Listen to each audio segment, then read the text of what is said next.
Hey. Oh, sick!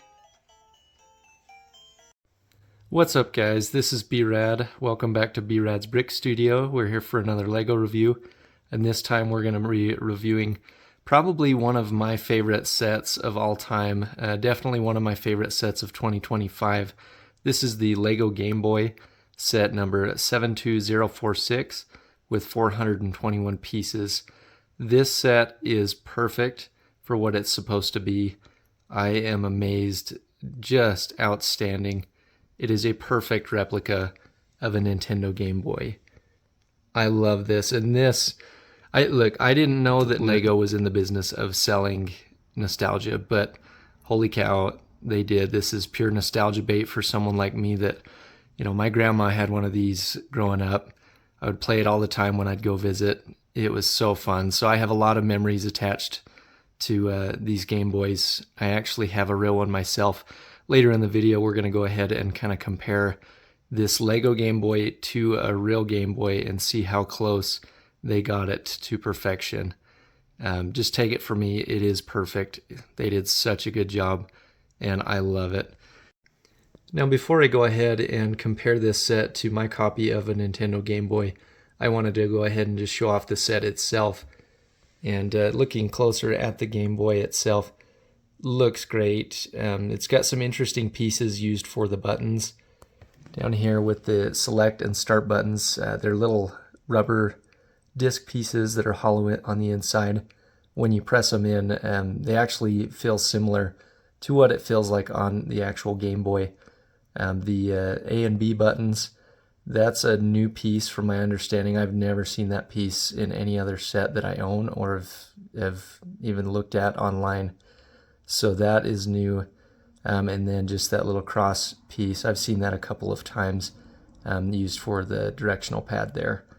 And so you can see a lot of detailing just on the front here. I want to point out that none of this is done with stickers. These are all printed pieces on the Game Boy, which is fantastic. We love to see it. Nintendo, they get great treatment from LEGO, and I am just fine with that. I'm coming over here to the actual game cartridge. Now this set comes with two of these. This one here is my favorite, which is why I've got it on display. This is the original, Super Mario Land game, and I love it. I am not going to complain at all the fact that this has a sticker for that Super Mario Land logo, because on the actual Game Boy cartridge, it also is a sticker. I mean, this is like a one-to-one identical sticker. The Nintendo Game Boy logo there is printed, but the game image itself, that is a sticker, and that is perfect with me. Let's just take a quick look at the back of the Game Boy here. You can see that they do have some great printing to represent where you would, pop that tab off and put the batteries in the set. That's just right there. Some slitted tiles here to represent the details that would normally be on the back of a Game Boy. And then you can see my other game cartridge that I have in the back of the Game Boy itself. Now, just like on a real Game Boy, you can just pull this up to actually remove the game cartridge. You can see the other one here. It's The Legend of Zelda: Link's Awakening. I unfortunately have never actually played this game, but I've heard it's great. I'm glad to have it represented in the set here. You see little clips on the inside of each of the games, and that's going to allow it to actually clip in to the Game Boy. So if I pop this off, you can kind of see that a little bit, just that detail right there. And then another thing I wanted to point out, now that I've got that back piece off, actually, you can see they used a lot of like green tiles inside this set. Now I'm going to explain why I love that. And they did the same thing with the game cartridges. If you've ever actually seen inside of a Game Boy or most other electronics, they do have circuit boards and other things. Those are green typically.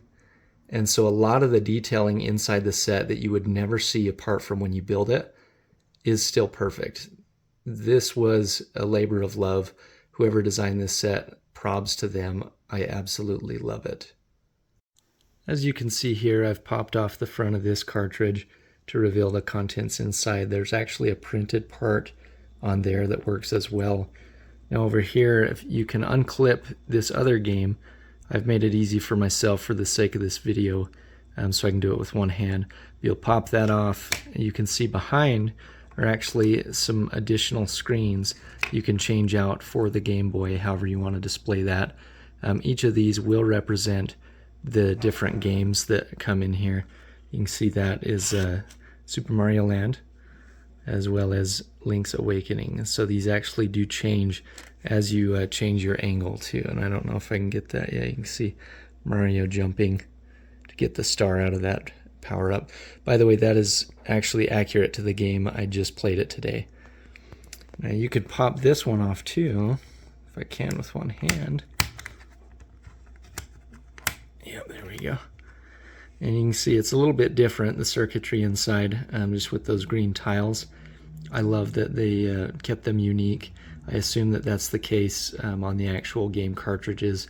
I'm not gonna kind of pry mine apart to verify, but I think it's cool regardless. Coming back over to our Game Boy, I wanted to kind of show you how you can change out the screen that's on them. I feel like this will be kind of hard to do with just one hand, but basically you're gonna pull this back, and this just kind of bends, and then you can see if I take this, that's gonna slip out, and then I could actually take, rather than just the standard Nintendo, dropping down when you turn the Game Boy on, I could take Super Mario Land, and we could put that in the Game Boy. So that's what will be on display here. All right, clip that in, and then you can replace the back. And then what you're gonna see is, if I flip it around, perfect. It's just perfect. I want to come back to the front of the Game Boy again and talk a little bit more about the buttons. Building the inside of this was super interesting for me to, because I knew and I had heard that the buttons actually felt like they work. They return to their, original state after you press them. And I was super curious how they were going to pull that off. For the A and B buttons, they actually uses rubber bands below the pieces, and so it pops that back out.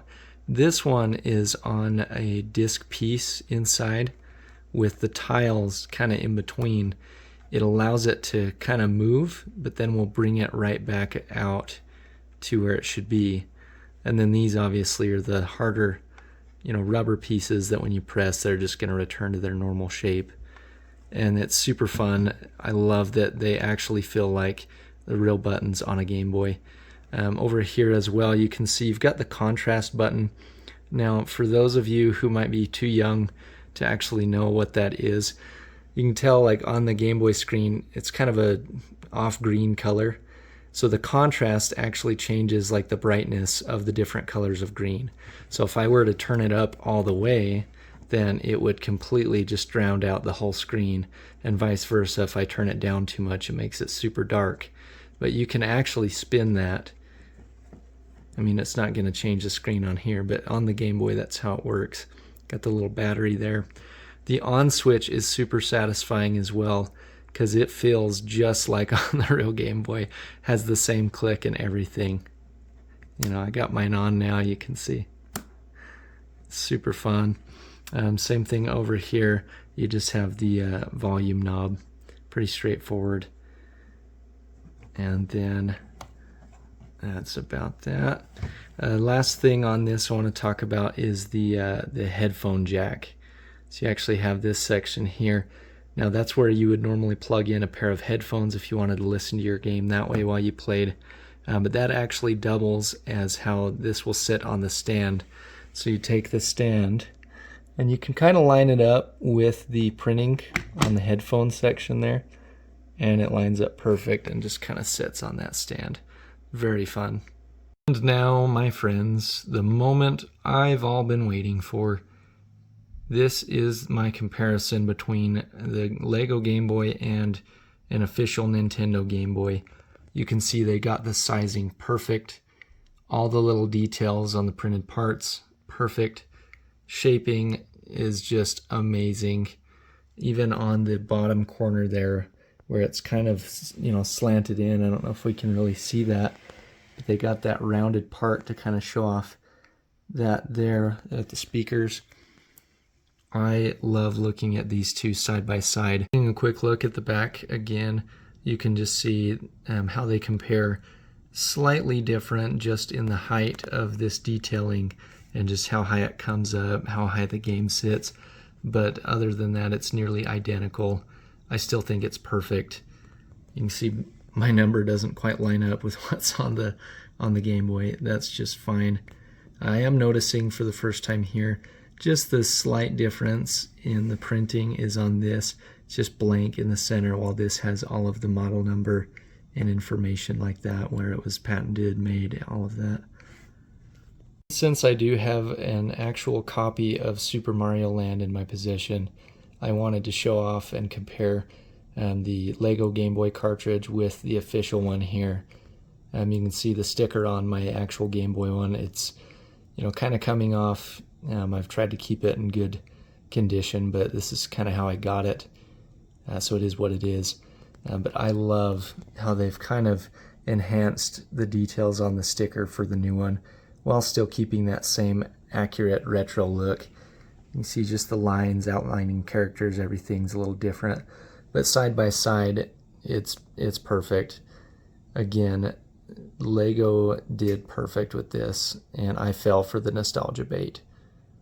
Alright guys, to wrap up this comparison, I wanted to show off the different screens side by side, you know, the on-screen when it first starts up, as well as the Super Mario Land games. I found the spot in the first level that lines up with the screen that the Lego Game Boy comes with. So we'll look at those here. I'm going to go ahead and turn mine on.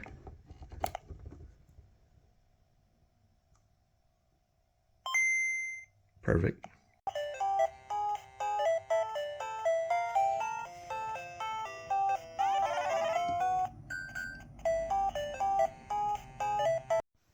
Alright guys, that's everything that I wanted to cover and go over on this review of the Lego Game Boy. Let me know in the comments what you think. Did Lego do the Nintendo Game Boy justice with this build? Do you love it? Do you hate it? And what would you want them to make next? Personally, I would either want a Game Boy Advance, since I grew up with one of those and I'm confident Lego could knock that out of the park, or my personal favorite would actually be if they made a PlayStation 2. So that is my favorite game console of all time, and I would love to see it here. Nintendo, if you want my money, you know how to get it. Anyways, guys, thank you for joining me on the review today. I'm B-rad, and this has been B-rad's Brick Studio. Have a great day.